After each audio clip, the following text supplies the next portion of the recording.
Have you ever had a frozen mouth? You're in a cafe, you see a foreigner, you want to say, "Hello, how are you?" But your lips don't move. The words are stuck in your throat. You feel embarrassed. Does this sound like you? Oh, Alex, I know that feeling so well. It is not because you don't know English. You know the words in your head, but your mouth is not trained. It's like wanting to play piano but never touching the keys.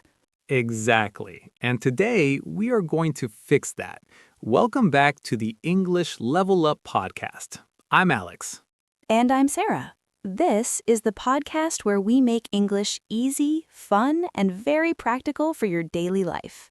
Today's episode is special. We are not talking about grammar books or long lists of verbs. We're talking about your face, your lips, and your tongue. We're talking about how to train your mouth to speak English. We have a full guide for you today. We will talk about why your mouth feels heavy, 4 simple exercises you can do in 5 minutes, and our special level up zone with the best phrases from today's talk. We have a lot to say, so let's get started. So, Alex, let's talk about the heavy mouth problem. Why do learners feel they can understand everything but speak nothing? Well, think about a sport. Let's say football. You can watch football on TV every day. You know the rules, you know how the players run, but if you go onto the field, can you kick the ball like Ronaldo? No way. I would probably fall down. Right, because your legs don't have the practice. Speaking English is exactly the same. It is a physical skill. Your mouth has muscles. Every language uses different muscles. Vietnamese uses some muscles, but English uses others. That is so true. For example, the TH sound in English. We don't have that in many other languages. If you don't train your tongue to go between your teeth, you can't say thank you correctly. You say thank you or tank you. And when you say it wrong, you feel shy. Then you stop speaking, then your muscles get even weaker. It is a bad cycle. I had a student once. She studied English for 10 years. She was a master of grammar. But when she tried to order a pizza, the waiter couldn't understand her. She felt like a failure. But I told her, "You are not a failure. You are just a runner who has never walked." That is a great way to put it. We spend 90% of our time inputting, listening, and reading, but we spend almost 0% of our time outputting, moving our mouths. We need to change the balance. Okay, Sarah, let's give our listeners the English gym plan. How do we train these muscles? I have 4 steps. You only need 5 minutes a day. You can do this while you are brushing your teeth or waiting for your coffee. Step 1, the warm-up, 1 minute. Why do we need to warm up our face? Because your face is often tight and stressed. If your jaw is tight, your sounds will be small and unclear. I want everyone listening to do this now. Make a big O shape with your mouth. Now a big E shape. O, E, O, E. O, E, O, E. I feel silly, Sarah. It feels silly, but it works. It stretches the muscles. Also, try the lip roll, like a motorboat. Brrr. Brrr. My lips are vibrating. Perfect. This relaxes the lips so you can speak faster later. Step 2, the mirror technique. Now, why do we need a mirror? Because you need to see the shape of English. English is a big language. You need to move your mouth more than in many Asian languages.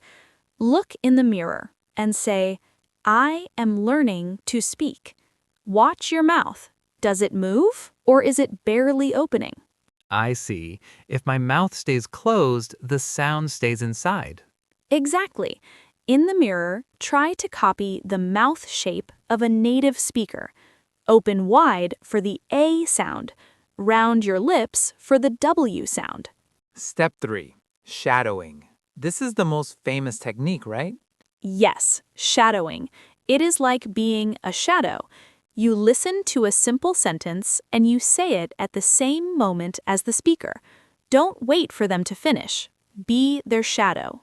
So if the audio says, I like to go to the park, I say, I like to go to the park at the same moment? Yes, don't worry about the meaning. Focus on the music of the voice. Where do they go up? Where do they go down? This builds muscle memory. Step 4. The Fluency Loop. What is the Fluency Loop? Pick one short sentence. For example, it is a beautiful day to practice English. First time, say it very, very slowly, like a slow motion movie. It is a beautiful day. Second time, say it at a normal speed. It is a beautiful day to practice English. Third time, say it as fast as you can. It's a beautiful day to practice English. Trying it, it is a beautiful day. It is a beautiful day. It's a beautiful day to practice English. Wow, the last one was hard. But do you feel that? After the fast one, the normal speed feels very easy. You are stretching the limits of your mouth. That was a great workout. Now let's move to the level up zone. We used some very cool phrases today. Let's look at them closely so our listeners can use them too. Number 1. Stuck in your throat. Recap. Alex said, the words are stuck in your throat. Breakdown. This is a great image. It means you know the word, but you cannot say it. Context. I wanted to say thank you, but the words were stuck in my throat because I was so shy. Number 2. Get started. Recap. Alex said, let's get started. Breakdown. This is a very common way to say, let's begin. We use it for meetings, podcasts, or even cleaning the house. Context. It is already 9 a.m. Let's get started with the lesson. Number 3. Barely. Recap. Sarah asked, is your mouth barely opening? Breakdown. Barely means almost not. It is for very small amounts. Context. I was so tired I could barely keep my eyes open. Or, there is barely any milk in the fridge. Number 4. At the same time. Recap. Sarah said, say it at the same time as the speaker. Breakdown. This means two things are happening in the same moment. Context. I like to listen to music and cook at the same time. Number 5. Pick. Recap. Sarah said, pick one short sentence. Breakdown. This is a simple word for choose. In A1, A2 English, we use pick a lot for small choices. Context. Can you help me pick a shirt for the party? Or pick a number from 1 to 10. Number 6. In a row. Contextual expansion. Sarah suggests doing the loop 3 times in a row. This means one after another without stopping. Context. He ate 3 apples in a row. Or, I practiced speaking for 5 days in a row. Number 7. Go up, go down. Recap. Sarah talked about the music of the voice going up or down. We use this for intonation. Context. When you ask a question, your voice usually goes up at the end. We are almost at the end of our workout today, Alex. Do you feel like your mouth is tired? A little bit, but it's a good tired. Like I really did something useful. Let's recap our 4-step plan for everyone. Warm up. Move your mouth and lips. O, E, brrr. Mirror. Look at your mouth shape. Open it wide. Shadowing. Be the speaker's shadow. focus on the music. Fluency Loop. Slow, normal, and super fast. Remember, listeners, you don't need a teacher to do this. You don't need to travel to America. You just need 5 minutes and a mirror. If you liked this episode, please like and subscribe to our channel, English Level Up Podcast. Every sub helps us make more videos for you. And we have a challenge for you today.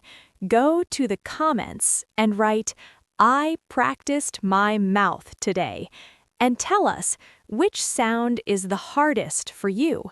Is it the TH, the R, or the L? Thank you for investing your time with us. Every minute you spend moving your mouth is a minute closer to being a fluent speaker. Be kind to your mouth, practice every day, and we will see you in the next episode. Goodbye.